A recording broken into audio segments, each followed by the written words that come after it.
আসসালামু আলাইকুম ভিউয়ার্স। আল্লাহর অশেষ রহমতে আলহামদুলিল্লাহ সবাই ভালো আছেন।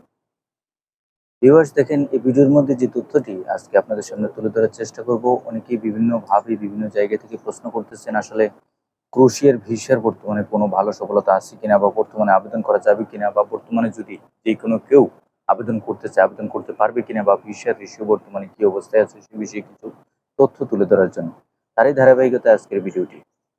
প্রথমে বলে রাখি, যারা আবেদন করবেন ক্রোয়েশিয়া ভিসার জন্য, আলহামদুলিল্লাহ ২০২৪ সালে, ২০২৩ সালে, ২০২২ সালে বিগত বছরগুলো থেকে বর্তমান সময় পর্যন্ত আলহামদুলিল্লাহ ভালো একটি সফলতা আমরা ক্রোয়েশিয়ার ভিসার দেখেছি।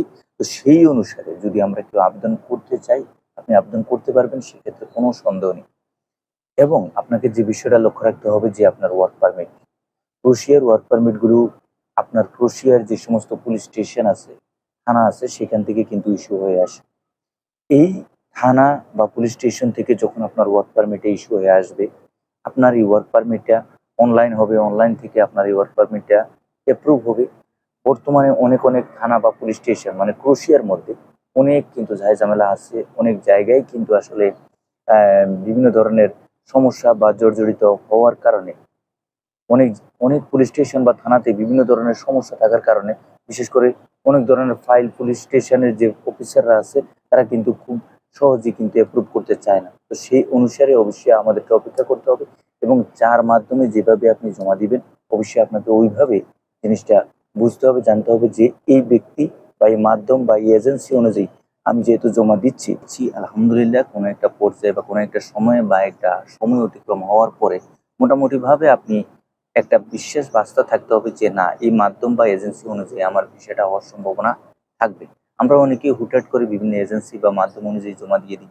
আসলে অনেক ধরনের প্রতারণা বা প্রলোভনের মাঝে পড়ে সেই অনুসারে আমাদেরকে একটু সতর্ক থাকতে হবে যে আপনি যে মাধ্যম বা এজেন্সি অনুযায়ী আপনি জমা দেন না কেন, অবশ্যই আপনাকে ভিসা হওয়ার সম্ভাবনা কতটুকু সে বিষয়ে ভালো একটি ধারণা থাকতে হবে। দেখেন ভিউয়ার্স, বাংলাদেশ থেকে বর্তমানে ক্রোয়েশিয়া ভিসার জন্য আবেদন করবেন কিনা, ক্রোয়েশিয়া ভিসার জন্য পুলিশ ক্লিয়ারেন্স অ্যাটেস্টেশন করা লাগে, এবং সাথে সাথে সেটা কিন্তু বাংলাদেশ হাই কমিশন, এবং সাথে সাথে সেটা কিন্তু আপনার ক্রোয়েশিয়ার এম্বাসি থেকেও কিন্তু অ্যাটেস্টেশন করা লাগে। তো সেই অনুসারে সম্পূর্ণ সবকিছু কার্যক্রম সমাধান, এবং সাথে সাথে আরেকটি বিষয় হচ্ছে যে আপনার ওয়ার্ক পারমিটগুলো যদি সম্পূর্ণ সঠিকভাবে একবারে অথেন্টিক বা লিগেল হয়ে থাকে, তাহলে কিন্তু এখানে ভিসা হওয়ার সম্ভাবনা সবচেয়ে বেশি থাকে। আপনি বাংলাদেশ থেকে আবেদন করতে পারবেন, তবে সেক্ষেত্রে আপনাকে সবচেয়ে মানে বর্তমানে যেটা বেশি হয়ে থাকে সেটা হচ্ছে ইন্ডিয়াতে গিয়ে অথবা নেপালে গিয়ে। তবে ইন্ডিয়াতে একটু কমই হয়, নেপালে গিয়েই কিন্তু আমাদের ফাইল সাবমিশন করা লাগে। আপনারা দেখবেন বিভিন্ন এজেন্সি বা মাধ্যম অনুযায়ী কিন্তু ২০২৪ সালে বর্তমান সময় পর্যন্ত কিন্তু খুব ভালো একটি ভিসা রেশিও ছিল। সাথে সাথে কাতার থেকে, দুবাই থেকে এবং ওমান থেকে, সৌদি আরব থেকেও কিন্তু ভালো একটি প্রবেশের সম্ভাবনা রয়েছে, বা অনেকেই কিন্তু গিয়েছে এবং অনেকেই কিন্তু অলরেডি প্রসেসিং অবস্থায় আছে। তো মোটামুটিভাবে আলহামদুলিল্লাহ এতটুকু বলতে পারি, যারা এই আবেদন করেছেন বিভিন্নভাবে বিভিন্ন মাধ্যম অনুযায়ী, অবশ্যই আপনাদেরকে যদি আপনাদের সম্পূর্ণ সবকিছু সঠিক হয়ে থাকে একটা নির্দিষ্ট সময় পরে, যেমন ধরেন আপনার পারমিট আসতে যদি আপনার ৩ থেকে ৪ মাস বা সর্বোচ্চ ৫ মাসও আপনার সময় লেগে যায় অনেক সময়। তো সেই ক্ষেত্রে আপনাকে লক্ষ্য রাখতে হবে পারমিট আসার পরবর্তী পর্যায়ে দ্রুততার সাথে যেন আপনার ফাইলটা আপনি সাবমিশন করতে পারেন। পারমিট আসার পরবর্তী পর্যায়ে আপনাকে ইন্স্যুরেন্স করতে হবে। ইন্স্যুরেন্স করে আপনার যে ইন্স্যুরেন্সের কপি আছে সেটা নিয়ে ফাইল ভিসা অ্যাপ্লিকেশন টোটাল মিলিয়ে ফিল আপ করে তারপর আপনার ফাইলটা সাবমিশন করতে হবে। এর মধ্যে আপনার রেকমেন্ডেশন, কন্ট্যাক্ট পেপার সম্পূর্ণ সবকিছু আপনার হাতে আসতে হবে। সম্পূর্ণ সবকিছু গুছিয়ে আপনি প্রবাস থেকে মানে মিডল ইস্টের বিভিন্ন দেশ থেকে, বিশেষ করে কাতার থেকে এবং দুবাই থেকে, সৌদি আরব থেকে, এই সমস্ত দেশ থেকে বিএফএসের মাধ্যমে বা কাতার এম্বাসিতে গিয়ে সরাসরি আপনি ফাইল সাবমিশন করে কিন্তু খুব দ্রুততার সাথে আপনি ভিসা নিতে পারেন। আমরা অনেকেই কিন্তু চিন্তা ভাবনা করে থাকি যে বর্তমানে আবেদন করতে পারবো কিনা, বা বর্তমানে আবেদন করার কোনো সুযোগ আছে কিনা। আপনি চাইলে আবেদন করতে পারবেন, সেক্ষেত্রে কোনো সন্দেহ নেই। তবে আবেদন করার পূর্বে আপনাকে যে বিষয়টা লক্ষ্য রাখতে হবে, আপনি কোন দেশে আছেন বা কোন দেশে থেকে আপনি আবেদন করতে চাচ্ছেন, এই বিষয়টা আপনাকে জানতে হবে। যদি আপনার এই বিষয়টা যদি আপনার ধারণা না থাকে, তাহলে এই কথা বলার পিছনে যে মূল কারণটা সেটা হচ্ছে আপনি যেখানে আছেন সেখান থেকে আপনি ক্রোয়েশিয়ার জন্য প্রসেসিং করতে পারবেন কিনা।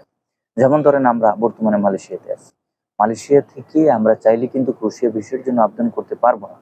এখানে ক্রোয়েশিয়ার কনসুলেট আছে অনেকেই, এখন পর্যন্ত অনেকেই, কিন্তু এটা অনেক এজেন্সিও জানে না, কোনো ব্যক্তি তো অনেক যারা জানে না তারা জানেই না।